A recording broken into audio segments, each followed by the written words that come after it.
The law of the Lord is perfect.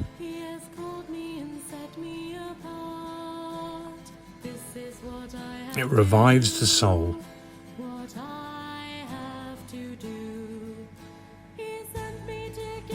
The rule of the Lord is to be trusted.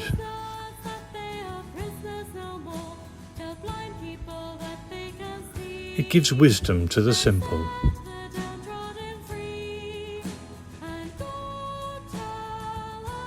The fear of the Lord is holy, abiding forever. The decrees of the Lord are truth, and all of them just. So in them your servant finds instruction. Great reward is in their keeping.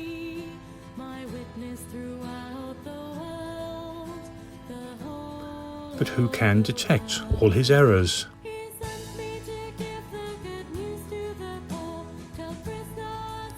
From hidden faults, acquit me.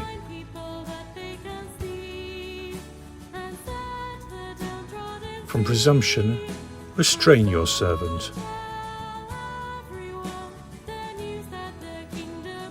And let it not rule me.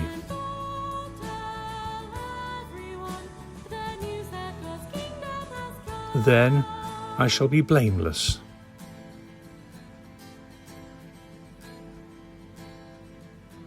Clean from grave sin.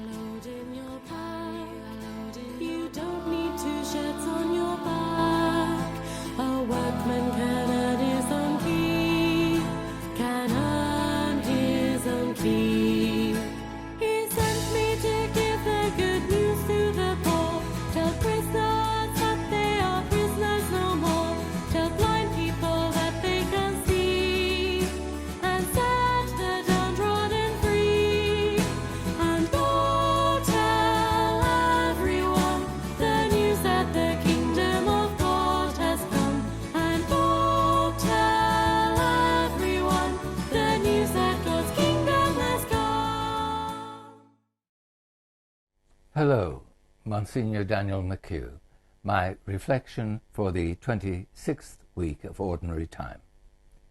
God's Spirit is in the world. I think it is generally true to say that it is a bit galling when we find someone pushing in on our area of responsibility and taking credit for it. I remember a friend telling me about her work in promotion. She had done all the work, gathered the people for this fundraising event, sent out the publicity, prepared the venue, and when all was ready, a person superior to her in the organization walked in and took over. I was reminded of this when I read the first reading from the Book of Numbers and the Gospel from St. Mark for the 26th Sunday of the year. In the Book of Numbers we hear Joshua complain to Moses that others, in this case 2 persons, Elidad and Medad, had started to prophesy, something he and others had come to see as their prerogative as the elders of the people. The response of Moses to the request from Joshua to stop them: "Are you jealous on my account? If only the whole people of the Lord were prophets, and the Lord gave his Spirit to all of them."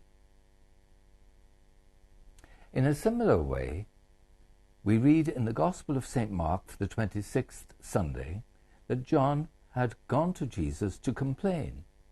"Master, we saw a man who is not one of us casting out devils in your name. And because he was not one of us, we tried to stop him." The response of Jesus You must not stop him. No one who works a miracle in my name is likely to speak evil of me. Anyone who is not against us is for us. One of the things that has struck me about the words and actions of Pope Francis is how he has sought to find common ground with people of other faiths, and in particular his approach spelled out in Fratelli Tutti, we are all brothers and sisters under God, our Creator. Ferlita, in his book Paths of Life, in his commentary on this Sunday readings, sums up the teaching. The just, the good, the true, let them live, wherever they are found. He goes on, Jesus' tolerance, however, is not to be confused with indifference, as is clear in the Gospel too. If anybody scandalizes, that is, causes another to sin, it would be better for that person to be thrown into the sea with a millstone tied round his neck. If your hand should cause you to sin, cut it off. If your foot should cause you to sin, cut it off. It is better to enter into life lame than to have 2 feet and to be thrown into hell. Jesus, of course, is not suggesting that anyone take him literally. He is speaking in hyperbole. It's his way of saying, I mean business, comments Ferlita. I found these words of Father Peter Hill, a Redemptorist from the Caribbean island of Dominica, sum up the message of the Scriptures well. Our texts challenge us as people of faith to pay attention to the important things. Both Joshua and John missed the bigger picture, which is about God's mission in the world. Jesus has no problem with good works being done in his name, nor is he concerned about who does it. When we are tempted to think that we have a corner on Jesus' name and power, the text challenges us to broaden our horizon. Wherever we witness works of love, forgiveness, charity, justice, healing, liberation, peace-building, mercy, and the like, regardless of where they come from, they are works of Christ. I recall these words of Jesus to Nicodemus in St. John's Gospel, chapter 3, verse 8. The wind blows wherever it pleases. You hear its sound, but you cannot tell where it comes from or where it is going. This is how it is with all who are born of the Spirit.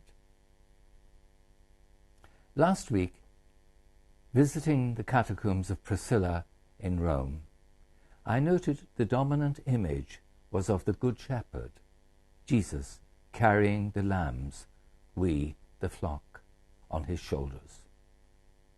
I think that image dominates the life of Pope Francis too. He comes as a shepherd.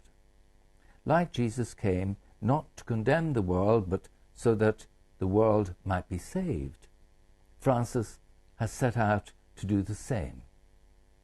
That makes for some delicate pastoral dilemmas.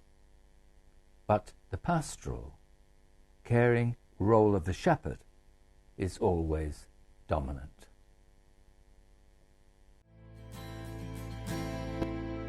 Don't worry what you have to say.